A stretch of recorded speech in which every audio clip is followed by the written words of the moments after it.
میں جلدی سے یہ 2-3 آیتیں پڑھ کے بیان ختم کرتا ہوں.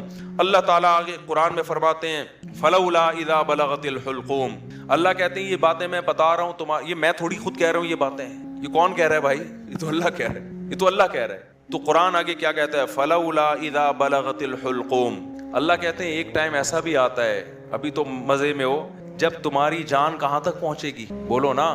یہاں ہر آدمی پہ یہ ٹائم آتا ہے کہ نہیں آتا؟ ہچکیاں لے, یوٹیوب پہ دیکھ لو ویڈیو, بڑے بڑے پاورفل اور اب آخری ہچکیاں لے رہے ہوتے ہیں. کیسا ترس آتا ہے نا اس کے اوپر, ہچکیاں لے رہا ہوتا ہے آدمی, کوئی کلمہ پڑھ رہا ہوتا ہے, کسی کی آنکھیں پتھرا رہی ہوتی ہیں اور بڑی حسرت سے لوگوں کو دیکھ رہا ہوتا ہے. فلولا اذا بلغت الحلقوم وانتم حینئذ تنظرون. اللہ کہتے ہیں تم بڑے بڑے طاقتور لوگ اس کے قریب کھڑے ہو کر اس کو دیکھ رہے ہوتے ہو کہ ابھی اس کی روح نکلنے والی ہے.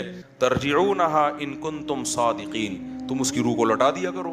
تمہارے پاس پیسہ بھی ہے, تمہارے پاس حکومت بھی ہے, تمہارے پاس امیزون میں تم نے بڑا بزنس بھی کیا ہوا ہے. اب کیا کیا, اگر تمہاری سائنسی ترقی بھی ہے تو تھوڑی دیر کے لیے کیا کر لو بھائی, اس کی روح کو کیا کر لو. تم بھی حسرت سے دیکھ رہے ہوتے ہو کہ ہمارا پیارا ہمارے سامنے دنیا سے جا رہا. یہ تو تمہاری 2 ٹکے کی اوقات ہے. اللہ ہمیں ہماری اوقات بتا رہا ہے. میرا خیال ہے بات سمجھ میں آ نہیں رہی آپ لوگوں کی. میرے اندر تو بھائی اتنے ہی پھیپڑے ہیں جتنا میں سمجھوں. مجھے غصہ اس لیے آ گیا کہ پہلے بھی زنا ہوتا تھا, کم چھپتے تھے لوگ کہ پکڑے نہ جائیں. اب پوری یونیورسٹیوں میں لڑکے لڑکیوں کی بسیں بھر کے جا رہی ہیں تفریح کے لیے. باپ خود اجازت دے رہا ہے, بھائی تمہاری اپنی لائف ہے بیٹا, تم اگر بھنگن چمارن بننا چاہو تو ہم کون سا شریف لوگ ہیں, ہم بھی بھنگی اور چمار ہیں. بزبان حال وہ یہ کہہ رہا ہوتا ہے, سمجھ میں نہیں آ رہی. عزت دار آدمی کبھی اپنی لڑکی کو کسی غیر مرد کے ساتھ جانے نہیں دے گا, کہے گا میں مر جاؤں گا, دنیا کو کیا منہ دکھاؤں گا میں.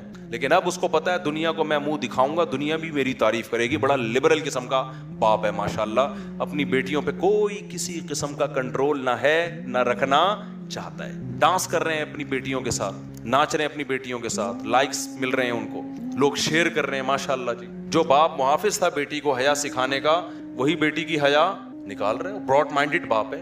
کپڑے اتارو بھائی اس کے لوگوں کے سامنے, بہت زیادہ براڈ مائنڈڈ. گورا کو تو چٹیاں پہن کے ان کی بیٹیاں ان کے باپ کے سامنے ناچتی ہیں. براڈ مائنڈڈ بننا ہے تو پھر پورا بنو نا. یہ منافقت کیسی ہے؟ اگر غلط ہے تو پھر, اگر گورا غلط ہے تو پھر یہ عمل بھی غلط ہے جو یہاں ہو رہا ہے. شادیوں میں ناچ رہی ہیں بہنیں بھائیوں کے ساتھ, تو ناچ گانے پہلے بھی ہوتے تھے, تھوڑا حیا تھی, تمیز تھی لوگوں میں کہ کس کے سامنے ناچنا ہے اور کس سے اپنے ناچ کو چھپانا ہے. لیکن اب کیا ہو رہا ہے, غیرت ختم. وہی بات ہے جب آخرت پر ایمان ختم ہوگا, جب اللہ کے سامنے جواب دینے کا خوف ہی ختم ہو گیا, تو پھر جو چاہے کرتے پھرو. تو قرآن کہہ رہا ہے ایک وقت آتا ہے جب تمہاری جان کہاں پہنچتی ہے؟ حلق میں, اور تم دیکھ رہے ہوتے ہو. وَنَحْنُ أَقْرَبُ إِلَيْهِ مِنْكُمْ. اللہ کہتے ہیں جتنے تم اپنے عزیز کے قریب کھڑے ہوتے ہو نا حسرت سے, ہم تم سے بھی زیادہ اس کے قریب ہوتے ہیں اور اس کی کیفیات کو جانتے ہیں. فَلَوْلَا إِن كُنْتُمْ غَيْرَ مَدِينِينَ. اللہ کہتے ہیں اگر تم یہ سمجھتے ہو تمہارے اوپر کسی کا کنٹرول ہی نہیں ہے, آزاد ہو, بڑے پاورفل ہو, ترجعونہا ان کنتم صادقین, تو آج اپنی طاقت کا استعمال کرو. یہ تو تمہارا عزیز ہے, تمہارا معشوق ہے, اس کی جدائی تو تم برداشت کر نہیں سکتے, اس کو مرنے سے روک لو. پھر سارے ڈاکٹر عاجز آ جاتے ہیں کہ نہیں آ جاتے؟ سارے ڈاکٹر کیا کہہ دیتے ہیں, بھائی ہمارے بس میں نہیں. میں آغا خان میں تھا, اچانک چیخوں کی آواز آئی نا, اچانک عورتیں مردوں کی چیخوں کی آواز آئی. میں ایک دم ڈر گیا, کیا ہوا؟ پتا چلا جی ان کے والد صاحب ان کی ڈیتھ ہوئی ہے. آئے تھے تھوڑی دیر پہلے بالکل ٹھیک ٹھاک تھے بستر پہ, اچانک کوئی ہارٹ اٹیک ہوا یا برین ایمری جو کیا ہوا بہرحال, تو وہ ان کو توقع نہیں تھی کہ ہمارا باپ ایسے بھی جا سکتا ہے. تو بچیاں بھی رو رہی ہیں. میں نے کہا یار یہ دیکھو, یہ میں نے ایسے موت کے بہت سارے واقعات دیکھے. گلی میں گزر رہے ہیں, چیخو پکار کی آواز آئی, کیا ہوا بھائی؟ پتا چلا جی ڈیتھ ہو گئی. کتنے سال رشتے آپس میں ٹائم گزارتے ہیں اور جدا ہونے میں چند سیکنڈ بھی بولو نہیں لگے, اور پھر روتے 3-4 دن تک ایسے ہیں جیسے بڑا غم ہوا ہے, اور 4 دن کے بعد 20 30 سال پرانے رشتوں کو ایسا بھولتے ہیں جیسے زندگی میں کبھی رہنا نصیب ہی نہیں. یہ ہے وہ دنیا جس کے پیچھے انسان کس کو ناراض کر رہا ہے؟ خدا کو ناراض کر رہا ہے. تو قرآن کہتا ہے اس کی جان لوٹا کے دکھاؤ. فَأَمَّا إِنْ كَانَ مِنَ الْمُقَرَّبِينَ. اللہ کہتے ہیں اب یہ میرے پاس آ گیا ہے, اب یہ تمہاری کسٹڈی سے نکل گیا. اب میں بتاتا ہوں اس کے ساتھ کیا ہونے والا ہے, سمجھ رہے ہو نا؟ اب اس کا خود اپنے اوپر بھی کنٹرول نہیں. اب تک تو یہ تمہارے ساتھ بہت کچھ کر رہا تھا, فلاں کو اوپر چڑھا دیا, فلاں کو گرا دیا, فلاں کو یہ کر دیا, فلاں کو یہ کر دیا, کسی کو گالی دے دی, کسی کو صدقہ خیرات کر دیا. اب تو یہ کر رہا تھا, اب اس کے ساتھ میں کروں گا جو بھی ہوگا. تمہارا بھی کنٹرول ختم, اور خود اس کا بھی اپنے اوپر سے کنٹرول ختم. فاما ان کان من المقربین, اللہ کہتے ہیں یا تو یہ نیک لوگوں میں سے تھا, ساری زندگی اس نے مجھے یاد رکھا, میرے احکام کو فالو کیا, فروح و ریحان, تو اس کے لیے خوشبوئیں ہیں, وجنت نعیم, اور خوشخبریاں ہیں ہمیشگی کے باغات کی. واما ان کان من اصحاب الیمین, دائیں ہاتھ والوں میں سے تھا, فسلام لک من اصحاب الیمین, اللہ کی طرف سے اس کو سلامتیاں ملنا شروع. ایسے بہت سارے واقعات ہیں اہل اللہ کے کہ موت کے وقت انہوں نے فرشتوں کو دیکھا اور موت کے وقت وہ باتیں کرنے لگے کہ اللہ کی طرف سے ہمیں نیک فرشتے ہماری روح قبض کرنے کے لیے آئے. میں نے بھی ایسے واقعات سنائے ہیں آپ کو پہلے بیانات میں, بھی بہت وقت ہو گیا تو میں اس کو اسکپ کر رہا ہوں. بہت ایسے واقعات ہیں, شہداء کے بہت واقعات ہیں. میرے والد صاحب نے بتایا کہ قاری صاحب ہندوستان میں قرآن پڑھایا کرتے تھے, ساری زندگی ان کے نا بچوں کو قرآن پڑھانے میں گزری. موت کے وقت نا ان کی جسم سے روشنی کا گولا نکل کے گیا, سب نے دیکھا جتنے لوگ. حضرت مولانا اشرف علی تھانوی رحمۃ اللہ علیہ, جن پر آج لوگ بڑے اوٹ پٹانگ قسم کے اعتراضات کرتے ہیں, ان کی جب ڈیتھ ہوئی ہے نا, تواتر سے جو ان کے قریب لوگ کھڑے ہوئے تھے انہوں نے بتایا کہ ان کی 3 انگلیوں سے روشنی کی کرنیں نکل رہی تھی موت کے وقت, کیونکہ پوری زندگی نا ان 3 انگلیوں سے تصنیف کا کام کیا ہے. ان کی سینکڑوں تصانیف ہیں جن سے بہت, اگر مولانا اشرف علی تھانوی رحمۃ اللہ علیہ ہندوستان میں نہ ہوتے نا تو آج یوں کہا جائے نا کہ میں بھی شاید بدعتی ہوتا, تو یہ بات غلط نہیں ہوگی. ہندوستان میں جو بدعتوں کو روکنے میں سب سے بڑا کردار ہے وہ مولانا اشرف علی تھانوی رحمۃ اللہ علیہ کا, کیونکہ تصوف میں اتنا غلو ہو گیا تھا کہ 20 قسم کی بدعتیں شامل ہو, پیر پرستی اور تصوف, اس پہ ان کی بہت ساری کتابیں ہیں اور بہت کام کیا انہوں نے, کسی کی ملامت کی پرواہ نہیں کی. تو انتقال کے وقت کیا تھا, کرنیں نکل رہی تھیں ان, ایسے بہت ساری کرامتیں ہوتی ہیں. تو قرآن کہہ رہا ہے فروح و ریحان وجنت نعیم واما ان کان من المکذبین الضالین, اور اگر گمراہ لوگوں میں سے تھا تو اس کو بتا دیا جاتا ہے فنزل من حمیم, تیرا ٹھکانہ کھولتا ہوا پانی ہے جو تجھے پلایا جائے گا, وتصلیۃ جحیم, اور بھڑکتی ہوئی آگ ہے جس میں تجھے داخل کیا جائے گا. آخر میں اللہ اس صورت میں کہتے ہیں ان ھذا لہو حق الیقین, اے لوگو یہ جو باتیں ہم کر رہے ہیں ان کو سیاسی بیان نہ سمجھو, یہ یقینی باتیں ہیں. فسبح باسم ربک العظیم, اپنے رب کی کبریائی بیان کرو جو بہت عظمت والا ہے. جاننے والے ڈاکٹر ہیں, وہ کہتے ہیں میں نے سنا تھا کہ نافرمان کی روح بہت مشکل سے نکلتی ہے اور جو نیک لوگ ہوتے ہیں ان کی روح آسانی سے نکلتی ہے. تو میں تو جب گیا یورپ میں تو میں نے بہت سے گوروں کو بڑے آرام سے مرتے ہوئے دیکھا اور بہت سے نیک لوگوں کو بڑی مشکل سے مرتے ہوئے دیکھا. تو یہ کیا ہے؟ تو کہہ رہے ہیں مجھے تو اسلام کے بارے میں اشکالات شروع ہو گئے. میں نے کہا آپ نے جن سے یہ تقریر سنی ہے نا کہ نیک لوگ کی روح آرام سے نکلتی ہے, بروں کی مشکل سے نکلتی ہے, انہوں نے آدھی بات بتائی ہے, پوری نہیں بتائی. میں نے کہا یہ تو صحابہ کے دور میں نے کہا اگر آپ حدیثیں پڑھ لیتے, ایک آیت سے کبھی تھوڑی مسئلہ حل ہوتا ہے. آپ کسی کی ایک بات لے رہے ہیں, دوسرے موقع پہ جو اس نے تشریح کی ہے وہ آپ نہیں لے رہے. میں نے کہا معاذ اللہ, اگر کسی کی کوئی موت کی کسی کو بہت تکلیف ہو رہی ہے, اس معاذ اللہ اس کے برے ہونے کی علامت ہے, تو یہ تو پھر کفر ہے. احادیث میں آتا ہے کہ آپ صلی اللہ علیہ وسلم کو موت کی تکلیف دوسروں سے زیادہ ہوئی ہے. آپ صلی اللہ علیہ وسلم فرمایا اوعکو کما یوعکو رجلان منکم, مجھے بخار میں اتنی تکلیف ہوتی ہے جتنی تم میں سے 2 آدمیوں کو ہوتی ہے. آپ پر جب بیماری آتی تھی نا, آپ کو تکلیف دوسروں سے زیادہ ہوتی تھی. اور امی عائشہ رضی اللہ تعالی عنہا فرماتی ہیں کہ نبی صلی اللہ علیہ وسلم کا سر مبارک میری گود میں تھا جب آپ کی روح نکلی ہے, اور آپ کی جو میں نے موت کی تکلیف دیکھی ہے, جس شدت میں آپ جس تکلیف میں تھے, اس کے بعد مجھے کسی کی موت کی جو آسانی سے کوئی دنیا سے گیا ہو نا, اس کے مرنے پر مجھے کبھی رشک نہیں آیا. رشک کا کیا مطلب کہ بھئی یہ اتنی آسانی سے چلا گیا تو اس کا مطلب یہ زیادہ اچھا تھا, اور معاذ اللہ آپ صلی اللہ علیہ وسلم کے اعمال کم تھے, تو یہ تو ممکن نہیں ہے نا. کہتے ہیں مجھے کبھی کسی پہ رش نہیں آیا کہ آرام سے مر گیا تو بہت نیک ہوگا. ٹھیک ہے نا, بہت مشکل ہے سمجھانا. امی عائشہ فرماتی ہیں کہ یعنی امی عائشہ کی حدیث کا مفہوم بیان کر رہا ہوں کہ نبی صلی اللہ علیہ وسلم کی موت کے وقت جو تکلیف کی حالت تھی, اس کو جب سے میں نے دیکھا ہے, تو امی عائشہ کی بات کا خلاصہ یہ ہے کہ اب اگر میں کسی کو دیکھتی ہوں نا کہ آرام سے روح نکل رہی ہے, یعنی آرام سے مر رہا ہے, دنیا سے جا رہا ہے, تو مجھے اس پہ رش نہیں آتا کیونکہ بہت نیک ہوگا. کیا مطلب؟ اس کا نیک عمل سے تعلق بولتے کیوں نہیں ہے. لیکن ہمارے ہاں سارا مدار کس پر ہے؟ مرنے کے بعد شکل کیسی ہے اس کی, آڑا ترشا ہو گیا تو جہنم میں جا رہا ہے اس کا مطلب. اور اگر مرا ہوا ہے, دانت کھلے میں, ایسا لگ رہا ہے مسکرا رہا ہے, سیدھا کہاں جا رہا ہے؟ او بھائی اگر خدا نخواستہ کوئی لکوے کا مریض تھا، کوئی فالج کا مریض تھا، وہ تو مرے گا تو اس کا تو بیچارے کا ہوگا تھوڑا سا چہرہ بھی ٹیڑھا ہو سکتا ہے، کچھ بھی ہو سکتا ہے، نیک لوگوں کا بھی ہو سکتا ہے. تو مدار کس پر ہے؟ اعمال پر. اور نیک لوگوں کو بعض دفعہ موت کے وقت ڈبل تکلیف دی جاتی ہے. ایک تو اس لیے دی جاتی ہے، یا تو اس لیے کہ کوئی گناہ ان کا باقی رہ گیا ہوتا ہے.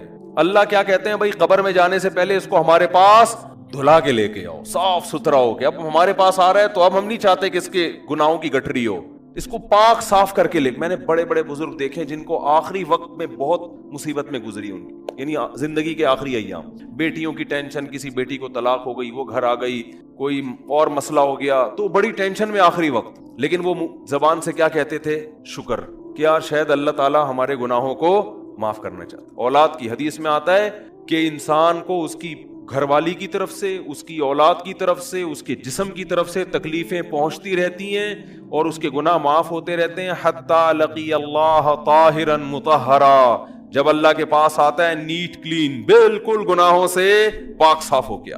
لیکن یہ تکلیف وہ ہوتی ہے جس میں صبر کی توفیق بھی ملتی ہے، کیونکہ اللہ دے رہا ہے نا تکلیف، اور اللہ سزا کے طور پہ نہیں بلکہ کفارے کے طور پہ، تاکہ ہمارے پاس آئے تو صاف ستھرا ہو گئے. تو اس تکلیف میں پھر صبر کی توفیق. اس لیے علماء کہتے ہیں جس تکلیف میں صبر کی توفیق مل رہی ہے سمجھ لو یہ رحمت ہے.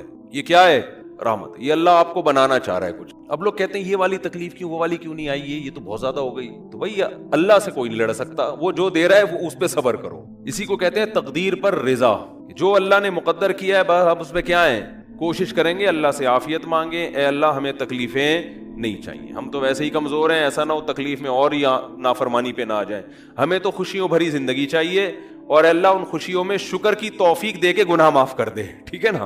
جیسے لوگ حکیم کے پاس جاتے ہیں، حکیم صاحب کے پاس دو طریقے ہوتے ہیں علاج کے. ایک طریقہ تو یہ کہ بھائی یہ کڑوی گولی ہے، 2-3 کھاؤ گے فٹ فاٹ ہو جاؤ گے، اس میں یہ بھی پرہیز، یہ بھی پرہیز، یہ بھی پرہیز. اور ایک طریقہ ہوتا ہے بھائی دودھ جلیبی کھاؤ، علاج لمبا ہو جائے گا لیکن وہ دوا میں کیا ہے؟ دودھ جلیبی. تو آپ کہتے ہو بھائی یہ دودھ جلیبی والا مجھے دے دو، ٹھیک ہے لمبا علاج کروا لوں گا، فائدہ دیر سے ہوگا، لیکن میں یہ کریلے کا جوس نہیں پی سکتا. تو ہم نالائق لوگ ہیں. شکر سے بھی انسان کے ترقی ہوتی ہے، تو اللہ سے یہ مانگنا چاہیے اللہ ہمیں نعمتیں دے، تکلیفوں سے بچا اور شکر کی توفیق دے تاکہ ہمارے درجات بلند ہو. تو شکر کے بھی تو بڑے فضائل ہیں نا. تو مانگنے تو کیونکہ عبدیت اور غلامی کا تقاضا یہ ہے کہ اللہ سے عافیت مانگی، لیکن اللہ تکلیف دے دے تو اس پہ صبر. تو ہمارے نبی صلی اللہ علیہ وسلم کو یا تو اس لیے تکلیف ہوتی ہے گناہ معاف، یا اس لیے کہ درجات بلند. اللہ چاہتا ہے کہ بھئی یہ دنیا آزمائش کی جگہ ہے، جب آخرت میں آنا تو اتنا تجھے نوازوں. تو ہمارے نبی صلی اللہ علیہ وسلم جنت میں آخرت میں سب سے اعلیٰ مقام کس کا ہوگا؟ سید الانبیاء محمد صلی اللہ علیہ وسلم، حضرت آدم سے بھی زیادہ، نوح علیہ السلام سے بھی زیادہ.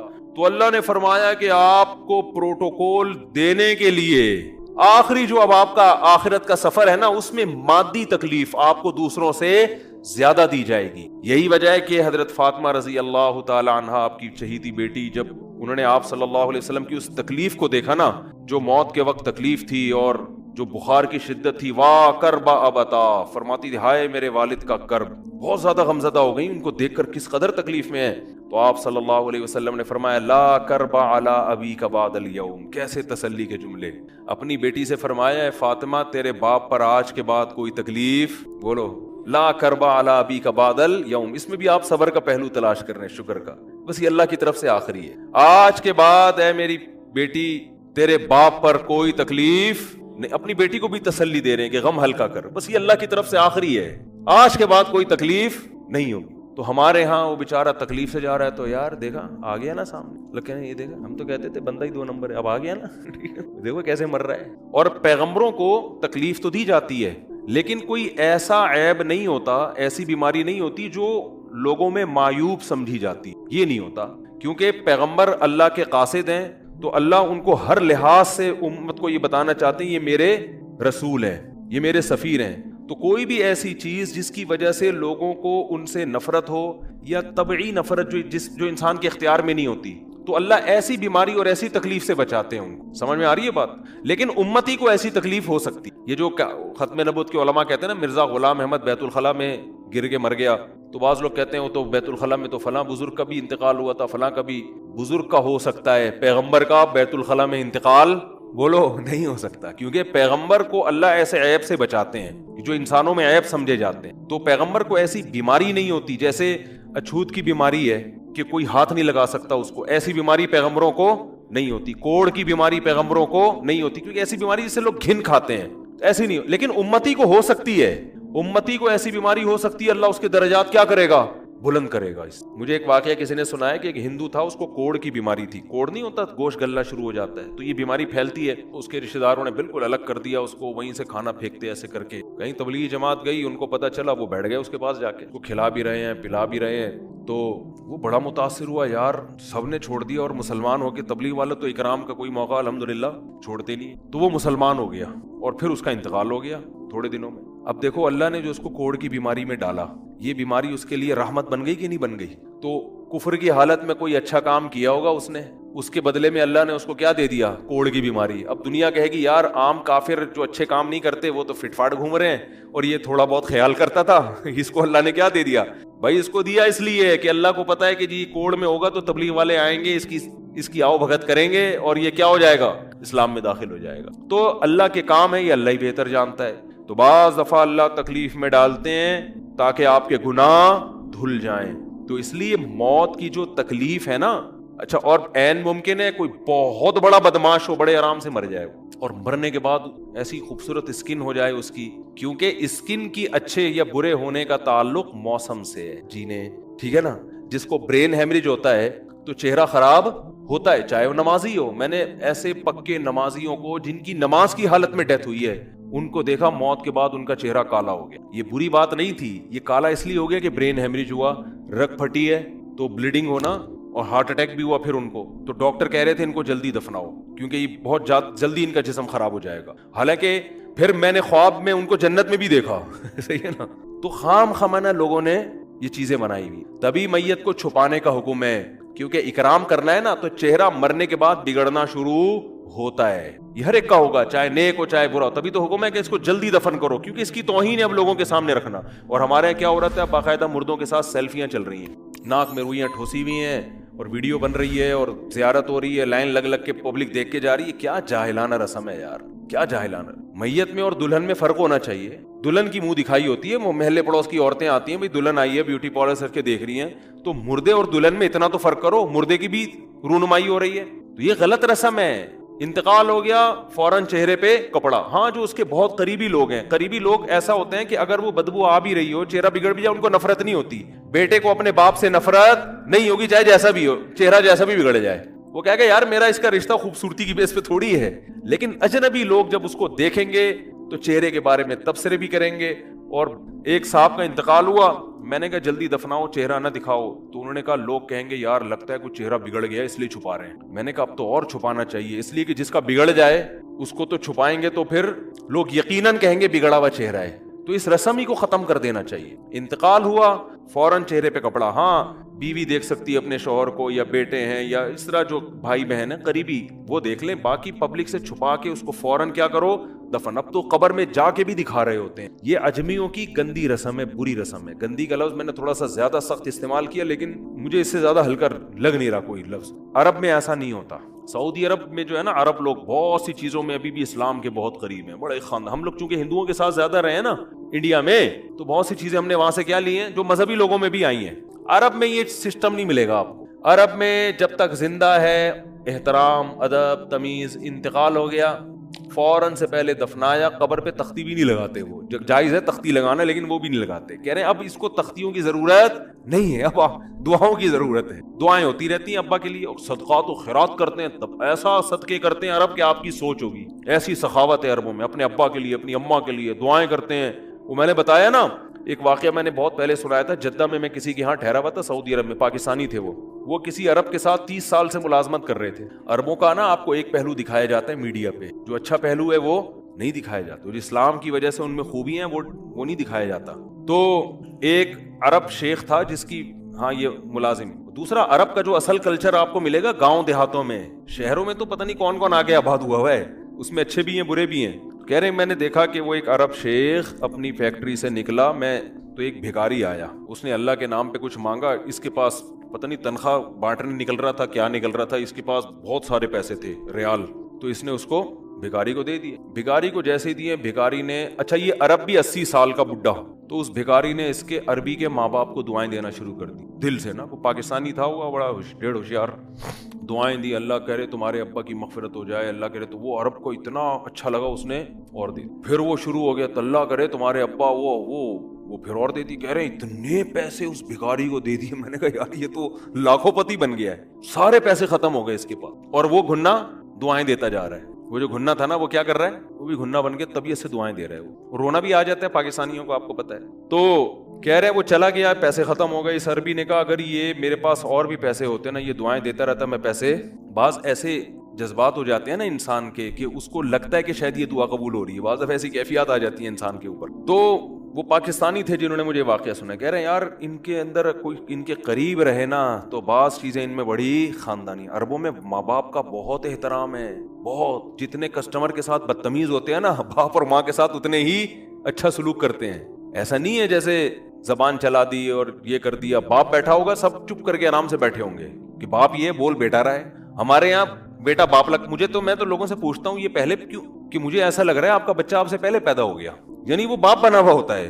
ٹھیک ہے نا, باتیں ایسے کر رہا ہوتا ہے کہ جو بیٹا ہے وہ باپ لگ رہا ہے, جو باپ ہے وہ بیٹا لگ رہا ہے. تو خیر کہاں سے کہاں بات چلی گئی, کیا بات کر رہا تھا. ارے یار یہ تو موضوع کو کوئی پکڑ کے رکھے, یہ بہت بڑی جاہل پیر کی بات تو میں نے شروع کی تھی, شیطان ہوا وغیرہ سب ہو گیا. ہاں یہ بات چل رہی تھی کہ موت کی تکلیف اگر کسی کو ہوتی ہے, میں یہ بتا رہا تھا کہ اسلام کی باتیں اللاجیکل بات اسلام نہیں کرتا. ہاں مذہبی لوگ بعض دفعہ ایسی باتیں کر کے لوگوں کو بیوقوف بنا دیتے ہیں, قرآن کی آیتوں کی غلط تفسیر کر لیتے ہیں کہ بھئی وہ اتنی تکلیف سے مرا, اس کا مطلب وہ جہنم میں جائے گا, وہ نیک آرام سے مر گیا. تو قرآن و سنت سے ملتا ہے کہ نیک لوگوں کو موت کی تکلیف بہت دفعہ ہوتی ہے, زیادہ, بہت دفعہ نہیں بھی ہوتی. اب یہ نہیں کہ کوئی آرام سے مر گیا تو آپ کہیں سیدھا جہنم میں گیا, اس کو تو تکلیف ہی نہیں ہوئی, یہ بھی ضروری نہیں ہے.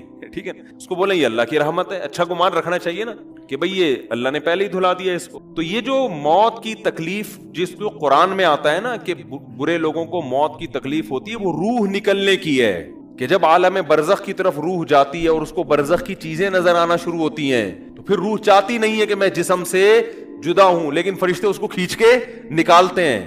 تو یہ عالم برزخ کی چیز ہے, اس کا اس مادی زندگی سے تعلق نہیں ہے. مادی زندگی میں تو کسی کے یہاں گولی مارو گے نا, ٹھا کر کے گئی, نکل گئی, مر گیا. اور کسی کو کیما بنا کے مارو گے, تڑپا کے, تو تڑپ تڑپ کے مرے گا وہ. مادی زندگی میں کسی کو آگ میں پھینکو گے تو جل کے مرے گا, چاہے نیک آدمی ہو. اور کسی کی گردن اڑاؤ گے تلوار سے تو 1 منٹ میں کیا ہو گیا, ختم. لیکن جو اس کی روح نکل رہی ہے, خدا کے پاس جا رہی ہے, وہ منظر نافرمان کا بہت ہی بھیانک ہوتا ہے, اور نیک آدمی کی روح ایسے پرواز کرتی ہے, وہ اس کی تکلیف ہے. اور اس پہ میں ایک واقعہ بھی سنا چکا ہوں, دوبارہ نہیں سناؤں گا, کہ کیسے دنیا میں بھی اس کے مشاہدات ہوئے ہیں لوگوں کو, کہ کیسے ان کو آخرت کی چیزیں نظر آنا شروع ہو گئی, اور وہ باتیں کر رہے ہیں, باقاعدہ بتا رہے ہیں, فروح و ریحان و جنت نعیم. جو قرآن میں آتا ہے نا, فرشتے آتے ہیں اور اس کی روح قبض کرتے ہیں, تو وہ بعض دفعہ اللہ دنیا میں بھی دکھا دیتے ہیں.